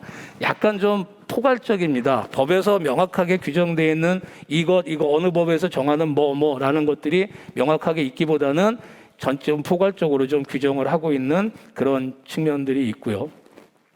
그다음에 지자체 책무를 갖다가 보게 되면 아마도 지자체 책무를 이렇게 모호하다라고 하면 좀 그런 표현은 아니고 모호한 게 아니라 조금 포괄적으로 규정을 한 가장 큰 이유는 아마도 이게 경쟁 제한성이 있다. 특정 지역에 대해서 특혜를 주면 안 된다. 직접적으로 이런 것 때문에 이렇게 이제 좀 규정을 한 것이 아닐까. 그리고 대부분의 지역들이 다 이렇게 규정을 합니다. 시장은 지역 건설 산업의 수주량을 증대하는 데 노력하여야 한다. 시장은 다른 지역 건설업체가 지역 건설 산업에 참여하는 경우 그 지역 업체에 대한 하도급 비율을 높이도록 권장하여야 한다. 뭐 그런 것들이죠. 주로 그래서 뭔가 노력 또는 권장해야 된다라는 내용들입니다. 그러면은 노력하고 권장하는 게 과연 구체적으로 무엇이냐에 대한 부분들은 명확하게 제시가 되고 있지 않습니다. 말씀드렸던 것처럼 이게 구체적으로 정하는 경우에 있어서 특혜 시비 때문에 이렇게 좀 포괄적으로 정한 것 같다라는 생각은 듭니다. 그다음에 우수건설인 선정 및 포상에 관한 부분도 있고요. 그다음에 우수기업인에 대해서 지원할 수 있다라는 규정도 있고요. 그리고 용인시 지역건설산업발전위원회가 있습니다. 활성화 지원을 해서 위원회를 구성을 하게 되고 위원회는 지역건설업체 지원 및 육선에 관한 사항, 지역건설업체 수주율 제고 및 하도급 참여 확대를 위한 방안에 관한 사항 등등을 심의를 하도록 되어 있는데 이 위원회 운영에 관한 규정이 구체적으로 있는지는 제가 찾지는 못했습니다. 근데 여기 있는 내용만을 봤을 때는 위원회의 권한도 상당히 좀 포괄적으로 좀 규정이 돼 있다라는 생각이 듭니다. 자, 그래서 여기 조례로서 이렇게 정한 부분들이 있는데 일단은 제가 이제 판단했을 때는 조례로서 정하면서 구체적인 기준을 갖다가 제시하기가 어렵기 때문에 포괄적으로 규정을 했다라고 판단이 들지만 앞선 법률의 사례하고 우리가 같이 놓고 한번 비교를 해보면 법률의 경우에 있어서는 법으로 정했기 때문에 그렇게 정할 수도 있지만 일단은 예측 가능성을 줍니다. 어떤 기업이 지원받을 수 있다는 걸 사전에 예측할 수 있는 예측 가능성이 주고 그 과정들이 사전에 기준들이 제시가 되고 있는 것에 반해서 조례의 경우에 있어서는 예측 가능성이 떨어집니다. 어떻게 권장할 건지, 어떻게 노력할 건지 이런 부분에 대한 것들이 구체적으로 드러나 있지 않고요. 그렇기 때문에 내가 지역 기업으로서 지원을 받을 수 있을지 없을지에 대해서 사전에 예측하기가 좀 상당히 어려운 그런 구조를 가지고 있다라고 판단이 듭니다. 그래서 조례 제정을 갖다가 하는데 이제 조례를 다시 한번 우리가 좀 볼 필요가 있는데 조례의 경우에 있어서는 지방자치단체 자치사무에 대해서는 포괄적인 자치 입법권을 갖는다라고 돼 있습니다. 그래서 그 사무에 관해서 이제 조례를 제정할 수 있도록 돼 있는데 조례 제정에 있어서 한계, 특히 지역 기업을 지원한다라는 조례의 경우는 이제 한계로 작용할 수 있는 게 크게 두 가지가 있습니다. 하나는 법령 범위 안에서 해야 되는 건 모든 조례에 다 해당이 되는 거고요. 법령 범위 안에서 해야 된다는 점이고 두 번째는 시장에서의 공정한 경쟁을 제한해서는 안 된다. 이건 공정위에서 계속해서 이제 얘기를 하고 있는 그런 부분입니다. 이게 이제 지역 기업의 이건 좀 지원에 대한 특징적인 거고요. 이 두 가지가 있는데 일단 법령 범위 안에서 지역 기업을 지원하는 조례를 제정했을 때 이게 법령 범위 안에 들어가느냐라는 거에 대해서 저는 법령 범위 안에 들어간다라고 판단을 합니다. 뭐 쉽게 얘기해서 이제 법으로도 지금 그 지역 기업을 지원하는 규정들을 두고 있다라고 본다면 이거는 기본적으로 우리 법 체계 내에서 가능하다. 그래서 법령에 위반되지 않는 범위 내에서 지방자치단체의 사무에 관해서는 조례를 제정을 할 수가 있고요. 그러니까 지자체가 공사 입찰이라든가 지방자치단체 사무와 관련해 가지고 조례를 갖다가 제정을 해서 운영을 하는 것은 가능하다. 그리고 이때 이제 지역 기업에 대해서 어느 정도 우대를 하는 것도 가능하다라고 이제 판단을 하고 있습니다. 다만 이제 문제는 지자체가 자치법규를 설계할 때는 어쩔 수 없이 지역 사회를 최우선적으로 고려할 수밖에 없습니다. 그게 또 맞고요. 그렇게 되기 때문에 이 과정에서 이제 결과가 나타났을 때 특정 지역의 기업을 배제하는 상태에서 경쟁을 제한을 하게 되면 전체 소비자 구성이 저하가 될 수 있는 이런 부분들이 있으니까 이 부분들은 고려를 해야 된다라는 그런 측면입니다. 그래서 일단은 우리가 조례로서 제정을 하는 데 있어 지역 기업을 우대하는 데 있어서 우대하는 기준을 조례로 제정을 하는 경우는 법령 범위 안에 들어가기 때문에 가능하다. 다만 경쟁 제한성이라는 게 문제가 되기 때문에 그 경쟁 제한성을 어떻게 좀 고려를 할 것이냐라는 부분들이 지역 기업 지원을 하는 데 있어서 제일 중요한 측면이 아닌가. 라는 생각이 듭니다. 그래서 그 말씀이고요. 법령 범위 안에서 제정이 되고 있다라고 보여지고요. 공정한 경쟁을 제한해서는 안 된다. 이 부분들에 대한 것들을 우리가 좀 고려를 해야 된다라고 하는 부분입니다. 지역 건설 산업 같은 경우 잠깐 말씀드리면은 240개 중에서 159개네요. 195개가 아니라 159개 지자체가 2017년 연구에 따르면은 지역 건설업을 우대하는 조치를 취하고 있다. 과연 이런 조례를 두는 것들이 경쟁 제한성을 최소화하는 방향으로 간다면 지역 기업에 대한 우대는 가능할 수 있다라는 것이 제 생각입니다. 그럼 구체적으로 어떻게 할 것이냐라는 부분에 대한 것들입니다. 어떻게 하면은 방법이 있을까? 가장 기본적인 방향성은 경쟁을 제한하지 않고 그러기 위해서는 지역 기업이 시장에서 직접 평가를 받을 수가 있고요. 그 다음에 지역 기업, 그러니까 사전에 충분한 정보를 통해서 판단을 해야 되는 거고, 그 다음에 중요한 거는 아까 말씀드렸던 것처럼 지역사회에 대한 기여도를 기준으로 해서 우리가 판단을 할 필요가 있다라는 측면입니다. 그러기 위해서는 지역 기업의 자신의 정보가 투명하게 공개를 하는 것들이 필요하고요. 그래서 지역사회에 대한 기여도를 판단하기 위해서는 기업들을 알 수 있어야 되기 때문에 그것들을 정보를 갖다가 공개하는 절차들이 필요할 것 같고요. 그 다음에 그 기업들에 대해서 어떤 페이버를 준다, 특정한 특혜를 준다라고 했을 때는 반드시 사전에 공개된 합리적이고 구체적인 기준에 따라서 이루어져야 된다라고 생각을 합니다. 그래서 이제 정보를 공개하는 방법으로 생각하는 게 이제 지역 기업을 등록하는.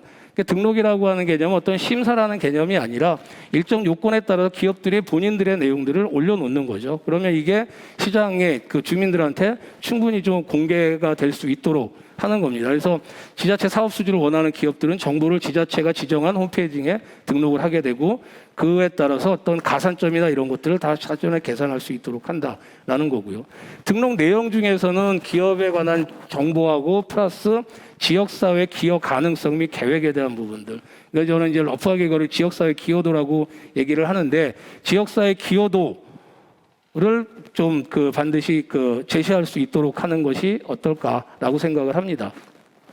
지역사회에 기여가 있는 기업에 대해서 우대하는 것은 특별하게 문제가 없다고 판단을 합니다. 제가 생각을 했을 때는 이게 특정 기업을 갖다가 지원하기 위한 지원들이 아니라 지역사회에서 소비자, 주민의 어떤 후생을 증진시키는 기업에 대해서 특별하게 더 우대를 한다라고 하는 것은 공정한 경쟁을 저해하진 않는다. 그리고 지역사회 기업 의사만 있으면 지역 내 기업뿐만 아니라 지역 외 기업도 충분히 참여할 수 있다. 다만 현실적으로 지역 내 기업이 지역사회에 대한 기여도는 더 높을 가능성이 많다라는 그런 측면인데 그것만 가지고 경쟁을 제한한다라고 보기는 어렵지 않겠나라는 생각을 합니다.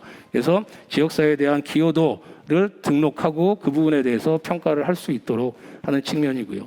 등록된 지역 기업에 대해서는 합리적이고 구체적인 평가 기준이 제시될 필요가 있습니다. 아까 말씀드렸던 것처럼 용이 조례 같은 경우 지역 조례 같은 경우 대부분 모호하고 추상적인 기준을 두고 있는데 이 부분이 특혜 시비를 피해가기 위한 방법이라고 생각을 하고 그렇게 하셨을 것 같은데 다른 측면에서 보면은 그 모호하다라는 것 자체가 특혜 문제를 발생시킬 수도 있다. 사전에 예측 가능하고 객관적인 점수를 통해 가지고 선발이 된다라고 한다면 오히려 그런 특혜 시비를 더 불식시킬 수 있는 것이 아니냐. 우리 법에서 이제 봤던 것처럼 그래서 지역 기업에 대한 하도급 비율을 높이도록 권장한다.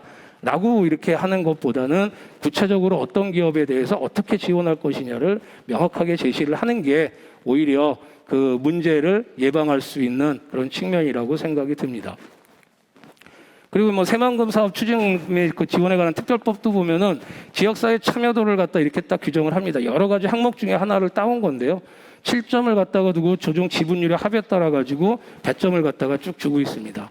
이런 식으로 하게 되면 기업 스스로가 점수를 체크를 할 수가 있는 거죠. 그래서 이런 부분들을 고려를 해서 기업 평가에 대해서는 좀 배점 및 가산점 기준 등을 구체적이고 정량적으로 좀 줄 필요가 있다라는 거고요. 당연히 지역 외 기업에 대해서도 참여 기회를 보장할 필요가 있다. 지역의 기업에 대해서 배제할 이유는 없다라는 거죠. 지역사회 기여도를 기준으로 보게 되면 지역 외 기업이지만 지역사회 기여도가 높고 그런 의지가 있는 기업이라고 한다면 당연히 참여시킬 수 있다. 그렇게 된다면 지역 기업만으로 참여 대상을 한정시키는 것이 아니기 때문에 경쟁 제한성을 어느 정도 좀 해소할 수 있는 부분이 아닐까라고 생각이 듭니다. 그래서 아까 얘기했던 것처럼 지역개혁 참여도에 따라 일정 점수를 부여를 한다라든가 지자체에 대한 기여도 평가로서 객관적인 점수를 부여를 한다든가 그 점수를 종합을 해가지고 뭔가 결론을 낸다라고 한다면 충분히 좀 가능하지 않을까 생각을 합니다. 그리고 이제 정보 공시를 통해서 시장에서의 평가를 또 유도를 하는 측면, 좀 투명하고 공정해야 됩니다. 이런 부분들은 그렇기 때문에 정보 공시를 하게 돼요. 앞에 이제 등록을 했기 때문에 그 등록한 그 웹사이트에서 결과에 대한 부분이라든가 진행 상황이라든가 이런 부분에 대한 것들을 공시를 하고 그거를 지자체에서 직접 평가해서 등수를 매기거나 이런 것들이 아니라 그냥 공개를 하는 겁니다. 공개를 함에 따라서 시장에서 자연스럽게 평가를 받을 수 있도록 하는 그런 측면들로 운영을 하는 게 좋지 않을까 하는 생각입니다. 그리고 사전에 명확한 기준을 공지를 해야 된다라는 측면이죠. 그래서 누구든지 본인 점수를 계산을 해보고 내 예측을 할 수 있게끔 해주는 것이 필요하지 않겠나라는 부분입니다. 결론적으로 지자체가 지역사회 및 지역 주민의 어떤 최우선적으로 고려를 해야 되고요. 그럼 지역사회의 지속 가능한 발전을 위해 가지고는 거기에 이제 재화 서비스를 공급하는 지역 기업을 우대하는 것은 어찌 보면 좀 당연합니다. 다만 이게 어떤 지나치게 배타적으로 운영이 돼서 경쟁 제한성을 갖는다라고 하는 경우는 좀 문제가 될 수 있고요. 그럼 이런 경쟁 제한성을 어느 정도 불식시키면서 지역사회를 갖다 우대하기 위해서는 이런 어떤 정보를 등록을 통해서 공시를 체계를 구축을 하고 사전에 우대 기준을 구체적으로 정해서 공시를 하고 그다음에 지자체에 대한 기여도라는 기준, 지역 기업이니까 무조건 잘해줘가 아니라 지자체에 그만큼 기여도가 있는 기업을 우대하겠다라는 이런 측면으로 접근을 하고 그 기업 선정 과정과 사업 결과를 시장에 정확하게 공시를 해서 시장에서 평가를 받을 수 있도록 한다면 이런 어떤 문제들을 좀 해소할 수 있지 않을까 이렇게 좀 생각을 해봤습니다. 이상 발표를 마치도록 하겠습니다. 감사합니다.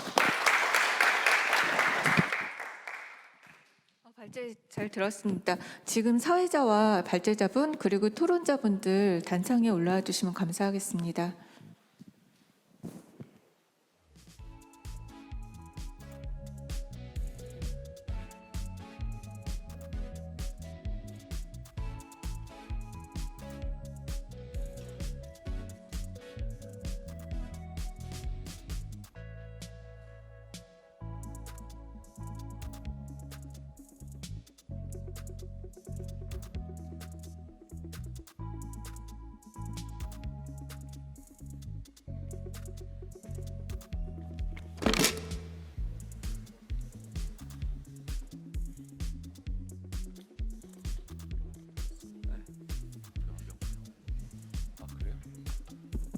네, 그걸 다 있어요.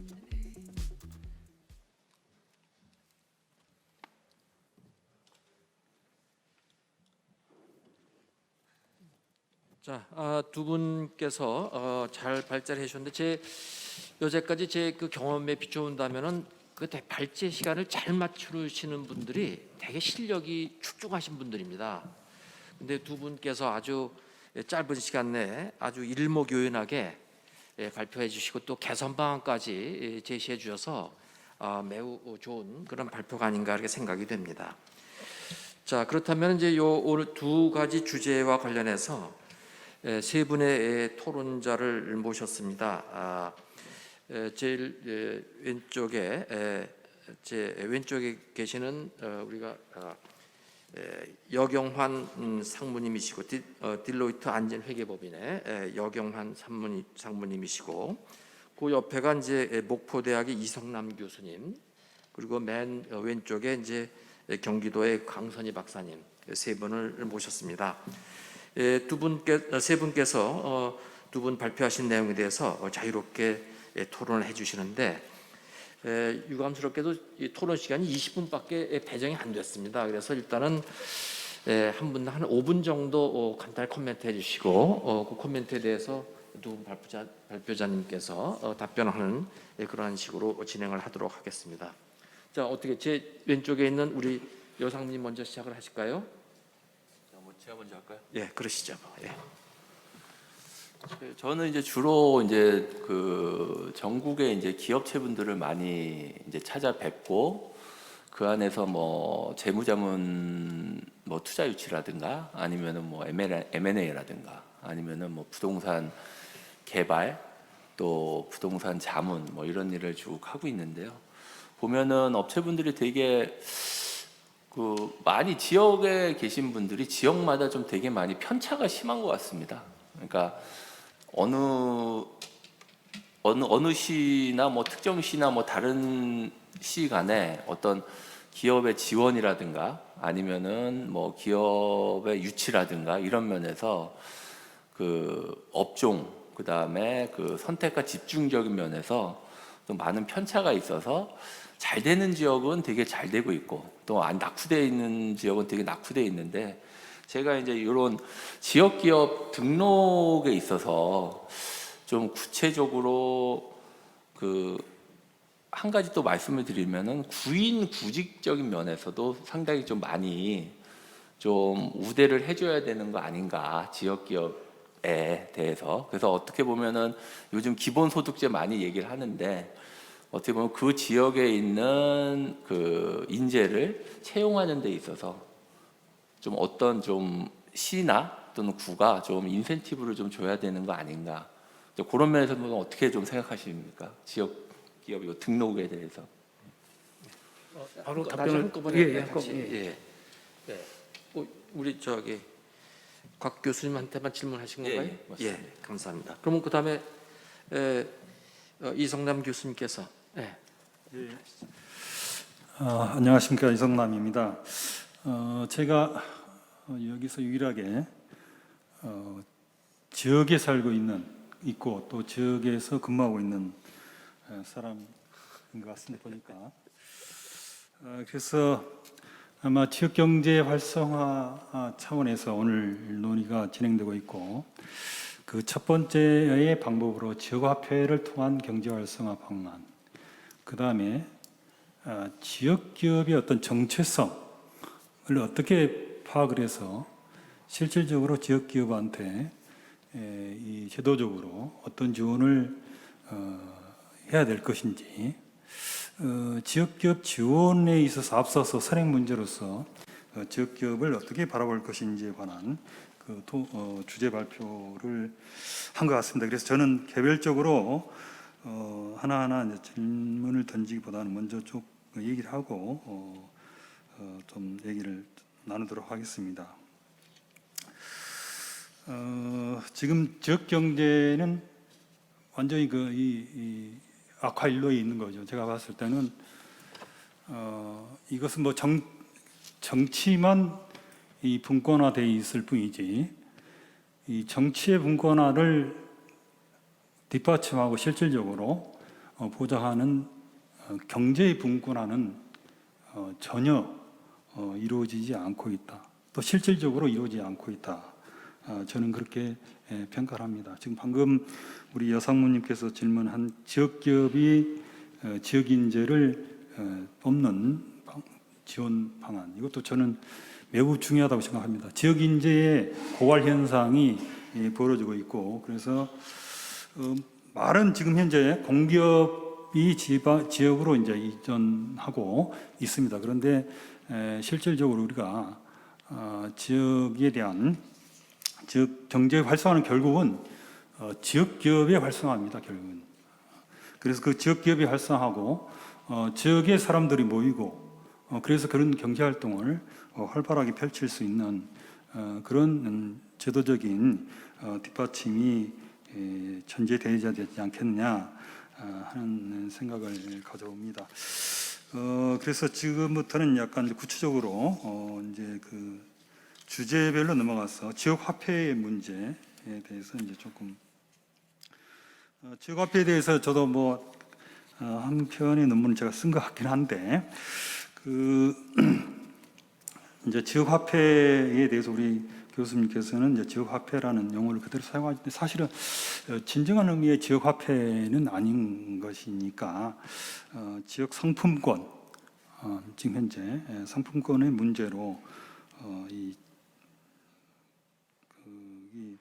내용을 정리를 해야 될 것 같고 앞으로 이제 지역 상품권 이제 그것을 진정한 의미의 지역 화폐의 발행은 과연 필요한 것인지 그런 문제에 대해서 한번 좀 답을 좀 해주시기 바라고 그다음 몇 가지 이제 그 대안을 제시한 부분에 대해서 간단하게 좀 코멘트를 좀 하겠습니다.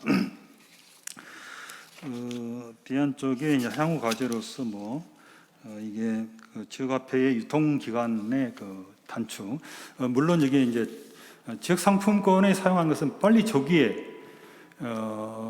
사용하도록 해야 되겠죠. 조기에. 그래서 그 조기에 사용하도록 하려면은 효과를 거두려면은 이 유효기간의 단축은 절대로 필요하다라고 보는데 이제 그래서 지역 그 화폐의 발행 목적이나 그 상황에 맞추어서 일률적으로 뭐 1년 이렇게 결정한 것이 아니라 그 지역 상품권의 발행 당시에 그 경제 상황이나 이런 것을 봐도 탄력적으로 기간을 조정해서 하는 방안은 또 어떻게 생각하는지 좀 묻고 싶고요. 그다음에 뭐 지역 화폐를 이제 지역 공무원에게 이렇게 지급하는 것에 대해서 말씀을 드렸는데 이게 대해서는 약간 반대할 것으로 생각됩니다. 제가 봤을 때는 지역 상품권이라서는 결국은 가치 매개 수단으로서의 역할을 할 뿐이지 화폐가 가지고 있는 어떤 가치의 저장 기능이라든지 이런 것은 없기 때문에 가급적 제 통장에 현금으로 들어와 있으면 나름 요즘 뭐 보통예금의 경우에는 이자가 붙지 않지만 CMA 계좌나 이런 걸 통해서 받으면은 이자가 붙는 것이기 때문에 그래서 그런 것도 붙지 않는 상품권을 받는 기는 조금 어렵고 다만 이 상품권을 지급할 때는 그에 따른 여러 가지 비용이나 어떤 수익의 어떤 감소 부분을 고려해서 접근한 게 좋지 않겠냐 하는 생각을 좀 해봤습니다. 그다음에 이제 그 지역 기업의 이게 그다음에 이제 저기 지역 기업의 등록을 통한 지역 경제 활성화 방안 줬는데, 그러면 지역 기업을 뭘로 볼 것이냐, 여러 가지 이제 판단 기준이 있을 수 있겠죠. 형식적으로 뭐 주된 영업소가 소재하는 곳이다, 아니면 주주가 소재하는 곳이다, 대표이사가 사는 곳이다, 이런 여러 가지 기준에 따라서 지역 기업인지 아닌지를 볼 수 있겠지만, 그것도 중요하지만 지역에 소위 말하면은 지역에서 얼마만큼의 매출 실적을 거두고 있고 실질적으로 지역 경제에 기여했느냐, 또 그런 측면에서 좀 보다 좀 보완이 이루어지면은 좋지 않겠느냐 하는 생각을 해보고요. 그래서 이제 우리가 이제 그 요즘 최근에 지역 기업, 그러니까 우리가 지역 기업에 대한 지원은 이 공정거래법이 이 소위 말하면은 허용하는 한계 내에서 얼마든지 제도적으로 지원하는 방안을 찾되 그 어떠한 소위 말하면 기준으로 좀 할 것이냐, 그런 방향성을 모색하는 데 있어서는 지금 뭐냐면은 뭐 요즘 자꾸 저 세상에서 떠들어내는 문제가 ESG 뭐 경영 이런 얘기를 많이 하잖아요. 그래서 그런 측면에서 봤을 때 다양하게 지역에 대한 어떤 사회적 책임을 어느 정도 잘 이행하고 있는지 안 하는지, 지역 주민에 대한 어떤 기여를 하고 있는지 안 하는지, 이런 것을 지원 사업 입찰 당시에 그 실적을 놓고 평가할 수도 있고, 사후적으로 그 사업의 추진 과정에서 그런 쪽에 지역 주민에 대한 어떤 지원책, 어떤 지원책을 또 가지고 있는지, 그런 방안도 하나의 심사 기준으로 고려할 수 있지 않겠냐라는 생각이 드는데, 그 부분에 대해서는 전반적으로 아마 이건 사업의 규모에 따라서 또 즉 큰 기업이 또 참여해야 되는 경우도 있고, 그러니까 그럴 때는 공동수급체로서 참여하는 어떤 방법이라든지 그때의 평가 방식, 이런 것들을 다양하게 도모할 필요가 있지 않겠나 생각됩니다. 제가 저 토론을 워낙 좀 못해서 시간을 너무 많이 사용한 것 같습니다. 이상입니다. 감사합니다. 다음은 강선희 박사님, 네, 이어주시죠. 네. 안녕하십니까. 저는 경기도청 공정경제과 기업거래공정팀장으로 있는 강선희 박사입니다. 일단 그 발제자분들께서 말씀해 주셨지만 경기도에 경쟁법 커뮤니티가 오셔서 학술 대회를 해주시는 것만으로 정말 큰 의미가 있다고 생각합니다. 이제 중앙 정부가 어떻게 해야 되는 것인가, 공정거래법이 어떻게 정착해야 되는 것인가에 대한 논의는 많았지만, 제가 막상 이제 경기도에 와서 공정거래법 집행과 관련된 업무를 하다 보니 지역에서 정말 열심히 그 같이 중앙 정부와 서포팅하며 띄워주면 정말 지역에 있는 많은 이제 중소사업자들, 그리고 여기에 공정거래 문화가 잘 정착될 수 있겠구나 하는 약간의 희망들이 보이거든요. 근데 그러기 위해서 더 많은 이제 지역사회와의 논의들이 좀 있었으면 좋겠고, 실제로 경기도와 서울시와 인천시는 이제 그 수도권 공정경제협의체라는 걸 구성해서 그 세 개의 지자체의 공정거래 문화가 정착될 수 있도록 노력하고 있습니다. 그래서 교수님들께서 연구하시는 분들께서 많은 아젠다를 주시면 저희가 거기서 필요한 정책들을 잘 발굴해서 추진하도록 하겠습니다. 네, 그 손 교수님과 곽 교수님이 그 발제해주신 지역화폐 법적 검토 및 정책적 개선 방안과 지자체 지역기업 지원 방안에 대한 연구 발표문 제가 읽으면서 개인적으로 또 실무 담당자로서 여러 가지 인사이트를 받은 부분들이 있었습니다. 좋은 발표해 주신 교수님께 너무 감사를 드리고요. 한편으로는 제가 이 주제에 대해서 토론을 승낙하고 많은 고민이 됐습니다. 혹시 제가 경기도에서 오기 때문에 뭔가 경기도의 지역화폐와 관련된 정책 추진 내용을 속속들이 다 알려주지 않을까 기대하실까 봐 좀 걱정이 됐습니다만, 실망스럽게도 저희 그 경기도에서는 올해 21년도 2월에 별도의 지역금융과를 개설해서 지역화폐를 담당하는 부서가 별도로 있고요. 그리고 실제로 지역기업 등록과 관련된 이슈를 이야기하려면 사실상 이제 그 회계과 계약 부서를 담당하는 회계과나 또 혹은 그 건설국에 별도로 건설 하도급 심사팀이 별도로 있습니다. 네, 그 이제 여러 팀으로 다 산재어져 있기 때문에 그에 대한 내용을 제가 다 말씀드릴 수는 없고, 그럼에도 불구하고 기본적으로 오픈할 수 있는 내용들 조금 말씀드리면, 흔히들 말씀드릴 때 이제 지역화폐와 관련해서는 경기도 지역화폐라고 이제 홈페이지도 있고 하지만 경기도 자체에선 지역화폐를 발행하지 않습니다. 31개 시군에서 지역화폐를 발행하는 방식이고요. 제로페이와는 차이가 있습니다. 제로페이는 지역화폐라고 하지 않죠. 이제 간편결제 서비스를 이야기할 뿐이고요. 경기도에서 발행하고 있는 그 정책 비용들, 지역화폐와 관련된 비용들은 말씀하신 대로 이제 시군과 반반해서 비용을 예산을 세우게 되고 또 국비도 같이 보조를 해서 진행을 하고 있습니다. 조금 말씀드리면 작년에 이제 19년도의 발행 목표는 4,961억 원 정도였는데 21년도에는 2조 8,137억 원 정도 규모이고요.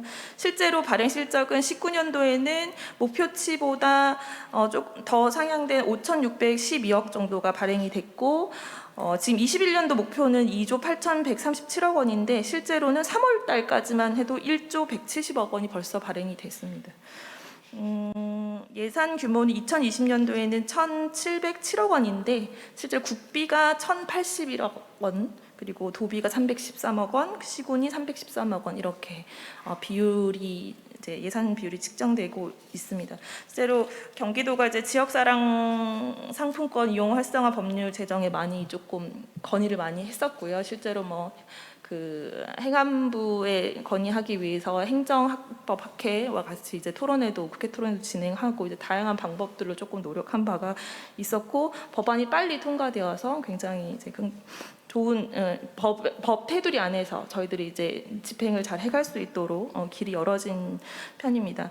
정책 그 발행건에 대해서 그 손 교수님 말씀해 주셨는데 실제로 저희가 현재는 그 말씀하시는 산후조리비 그리고 청년수당 외에도 어린이 건강과일비 지원금 이런 것들, 그리고 최근에 이제 6월 1일자에 결정이 됐는데 올해 10월부터는 농민기본소득도 지역화폐로 이제 월 5만 원 정도 발행이 되는 형태로 진행되고 있습니다.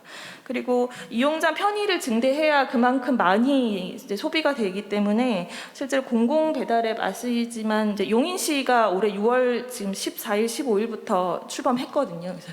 그래서 용인시에도 공공 배달 특급이 이제 실제로 O2O 서비스로 배달이 되고 있는데 이 앱을 이용하는 경우가 이제 지역 화폐를 쓰면 인센티브가 많이 주어지는 경우이죠. 그래서 실제로 그 배달앱 중개 관련돼서는 배민을 쓸 수는 없지만 이제 이 지역 배달 특급이라는 어플을 사용해서 이제 지역 화폐를 쓸 수 있는 형태가 있습니다. 그리고 현재 6월 1일자로 도내 28개 시군에서는 삼성페이와 연계했습니다. 그래서 실제로 실물 카드 없이 지류 종이 없이도 이제 결제할 수 있도록 되었고요. 신속한 유통이 진짜 필요하다고 말씀하셨는데 유인책으로 이제 소비지원금 1탄, 2탄이 있었습니다. 예를 들면 20만 원을 2개월 안에 쓰면 3만 원을 지급해주는. 그러면 그렇게 추가로 지원되는 3만 원은 1개월 있다가 소멸되는 거예요. 그래서 빨리 그 3만 원도 빨리 1개월 안에 쓸 수 있도록 했고, 최근에 2탄이 있었습니다. 그때 그 1탄이 작년 추석 연휴에 있었는데 한 129만 명에게 380억 원 정도 지급이 됐었거든요. 근데 이번은 소비지원금 2탄은 한 680억 원 규모 정도였는데 20일 만에 종료가 됐습니다. 이번에는 이제 20만 원 쓰면 5만 원 환급해주는 형태였거든요. 그래서 실제로 내가 20만 원 충전하면 10% 인센티브를 더 주니까 22만 원에 20만 원을 빨리 소진하면 3만 원 더 주고 이렇게 해서 5만 원 더 주고 해서 총 20만 원 충전해서 다 소비를 하면 27만 원을 주는 이런 식의 인센티브제를 이용한 신속한 유통을 위한 정책들을 계속 추진하고 있습니다. 그리고 직원 월급으로 공무원 월급으로 지역화폐 주는 것 좀 안 되지 않겠냐. 개인적으로 저도 하지 않지만 맞춤형 복지 포인트를 지급하고 있는 상태입니다. 그리고 용역발주가 이제 궁금한 점이 있어서 한 가지 여쭙고자 하는 부분이 있습니다. 지역화폐 관련돼서 민원 들어오는 부분들이 있는데 어떤 것이냐면 옛날에는 마트랑 백화점은 매입해서 판매했기 때문에 10억 원 이상이면 당연히 결제가 안 되는 것이었는데 최근에 아울렛 형태는 입점 사업자들이 있으시죠. 근데 입점 사업자가 중소상공인이신 경우들이 많습니다. 근데 그런 경우에도 지역 화폐를 쓸 수 없도록 돼 있는 부분들 때문에 민원이 조금 있으시고요. 그리고 시흥시와 여주시 같은 경우는 상호 출자 기업의 계열사의 프랜차이즈는 안 된다라고 규정이 되어 있어서 특히 이제 GS그룹의 GS 리테일 이 운영하는 GS25에서 이제 이 지역 화폐를 쓸 수 없는 경우들, 가맹점법상 본사와 가맹점은 별개의 사업자로 보고 있는데 본사의 규모 때문에 가맹점이 이제 그런 지역 화폐를 쓸 수 없는 게 불합리하지 않냐 이런 민원들이 조금 사실은 있습니다. 이 부분들에 대해서 좀 어떻게 생각하시는지 궁금하고요. 그 지역 기업 제한 관련해서는 진입 제한을 하는 방식은 굉장히 불합리하다고 저도 오히려 제가 회계과에다가 왜 경기도 지역 기업만 해야 됩니까? 라고 건의를 많이 드립니다만 이제 사실 생각해보면 경쟁 제한의 효과를 한번 고려해 볼 필요도 있다고 생각합니다. 무작정 진입 제한이 안 된다기보다 기본적으로 공무원분들은 이제 그 지역의 공무원분들은 세수가 당연히 지역 기업한테 가야 되는 게 당연해. 오히려 외부 지역한테 주는 건 불합리해라고 생각하시는 부분들이 있으시더라고요. 그래서 그런 경우를 생각했을 때 그러나 지역에서 예를 들면 전기공사업을 한다거나 인테리어나 리서치처럼 해당 지역에 굉장히 업체가 많은 경우 같은 경우는 진입 제한을 건다고 해서 그게 경쟁 제한성에 미치는 효과가 좀 미미하지 않을까 생각하는 부분이 좀 있습니다. 반대로 또 그만큼 해당 지역의 업체 수가 굉장히 진입 제한 자체를 제한하면 안 되는 경우들도 있다고 생각이 들고요. 지금 뭐 서울의 유명한 기업들이 경기도에 일부러 사무실만, 왜냐면 사무실 기준으로 하니까 사무실만 차려놓고 실제로 용역에 참여하시는 경우들도 굉장히 많이 있습니다. 그래서 이런 문제를 조금 경쟁법적으로 본다면 진입 제한의 문제는 그 시장의 그 지역의 경쟁 현황이 어떠냐, 업종마다 이런 것도 살짝 고려가 돼서 가이드라인이 좀 나와야 되지 않는가 생각하는데 박 교수님 어떻게 생각하시는지 궁금합니다. 이상입니다. 감사합니다. 아주 그 상세한 토론을 해주셔서 상당히 오늘 이 발표를 좀 더 보완해주는 아주 상당히 감사한 게 생각을 합니다. 자, 그러면 발표자 두 분께서 짤막하게 한 1분 이내로 각각 좀 예, 1분보다는 조금만 더 주시면 질문이 좀 많아서 하십시오. 네. 일단 토론 감사드리고요. 일단 이성남 교수님께서 그 질문해 주신 것도 있고 해갖고 일단 말씀드리면은 그 유효 기간 부분은 현재 그 5년이라는 기준은 이전에 상품권 그 법이 있었고 상품권 지금은 약관이 있는데 거기에 있는 5년의 규정을 그대로 가진 것 같아요. 그래서 제가 보기에는 그 지역 사랑 상품권의 특성을 좀 반영하자면 제가 보기에는 최소한 3년으로는 줄여야 될 게 맞는 것 같고 그 안에서 조금 더 이제 조례해서 줄일 수 있게 만들어두는 것이 더 낫지 않겠느냐라는 말씀을 좀 드릴 수가 있을 것 같고 공무원 보수 지급 부분은 다들 반대하시는 것 같아요. 제가 말씀드리지만은 그 부분은 포상금이나 일단은 보수 이외의 그 인센티브 지급 부분에서만 말씀을 좀 드린 거로 선회를 해주시면은 감사드리겠습니다. 그다음에 진정한 의미의 화폐 발행으로 이제 그 발전할 수 있는지 부분에 대해서 이성남 교수 말씀하셨는데 어떻게 보면 정말 본질적인 질문이라고 보여집니다. 지금은 불과 상품권에 불과한 지역 화폐를 아까 말씀드린 대로 발권력을 가질 수 있는 어떤 그 제도가 만약에 이제 될 수가 있겠느냐라는 그런 부분이신데 그런 의미에서 어떻게 보면은 블록체인을 기반한 지역 암호화폐 발행을 한번 말씀을 드려본 겁니다. 그래서 자치단체 ICO라는 게 제가 보기에는 조만간 누군가 어느 국가에서는 할 수 있는 그런 일이라고 생각이 들고요. 그런 거에 대한 어떤 전향적인 검토 같은 것들이 앞으로 계속 또 필요하지 않을까라는 생각을 하고 있습니다. 그다음에 강선희 박사님께서 말씀하신 내용들 입점 사업자 부분은 충분히 제가 이해를 하고 있는데 이건 유통산업발전법이 이걸 같이 묶어 놓고 있기 때문에 사실 문제가 되는 거라서요. 유통산업발전법에서의 어떤 예외 규정의 개정이 필요할 것 같고 이 부분을 지역사랑 상품권 부분에서는 중소기업으로 이제 제한이 되어놨기 때문에 아마 그런 부분에 대한 제한도 아마 같이 논의가 되어야 되지 않을까라는 생각이 듭니다. 그리고 이게 그 가맹점하고 가맹사업자는 구분을 하는 게 필요할 것 같습니다. 요거에 몇 그 조례에서는 관련된 규정이 나오기는 하는데 일단 가맹점은 개별 사업자라고 판단을 하는 게 맞는 것 같고 그 부분에 대해서는 조례를 통해서 좀 전향적으로 판단을 개정을 해주는 게 입법 정책상 맞지 않나 이런 생각을 하고 있습니다. 예, 이건 마치겠습니다. 예. 예, 질문 감사합니다. 저는 이제 지역 기업을 지원한다라는 그런 컨셉을 조금 좀 이렇게 좀 뒤집어 보는 거죠. 그래서 이제 지역 기업을 하는 게 아니라 이제 지역 사회에 대한 기여도가 높은 기업을 지원을 한다. 그게 이제 지역 기업일 가능성이 좀 높다 이렇게 이제 생각을 하고요. 그래서 기여도라고 생각을 하면은 아까 말씀하셨던 것처럼 어떤 그 고용이라는 부분들은 가장 큰 부분이 있겠죠. 그래서 당연히 고용을 지역사회 인재를 채용을 한다든가 하는 이런 고용을 갖다가 일으켜 준다면 그 기업이 지역에 대한 어떤 기여도는 훨씬 크다라고 평가받는 이런 구조가 당연하지 않을까 그렇게 생각을 합니다. 중요 부분의 하나라고 생각이 들고요. 그렇게 되면은 아까 강 박사님 말씀하셨던 것처럼 유명 대기업이 사무소만 두고 그 지역에 진출을 한다라는 것도 단순히 그것들이 아니라 지역사회에 얼마나 기여도 평가를 한다면 그 기업이 그만큼의 또 지역 기업보다 더 많은 기여를 한다라고 한다면 기여를 주는 것도 나쁘지는 않지 않나 하는 생각이 듭니다. 물론 이제 업체 수가 많고 적음에 따른 어떤 경쟁 제한 효과들은 많이 틀리겠죠. 그래서 이런 부분들은 조금 더 면밀하게 검토를 해봐야 되는데 이게 지역사회의 성격들이 다 틀리고 상황이 틀리기 때문에 일률적인 기준을 가지고 다 하기는 어려울 것 같고요. 그래서 제가 여기서 예를 든 것도 이제 건설 산업을 떼서 얘기를 했는데 그 외에 다른 어떤 업종의 경우에 있어서는 또 다른 고민들이 좀 필요해야 되지 않을까 생각이 듭니다. 어쨌든 좀 지역사회 기여도라는 관점이 좀 중요하게 고려가 된다면 여러 가지 문제들이 좀 해결될 수 있지 않을까 하는 생각이 들고요. 이성남 교수님 얘기하시는 ESG 관련해서는 저는 지역 기업에다가 ESG 요구하는 거에 대해서는 반대입니다.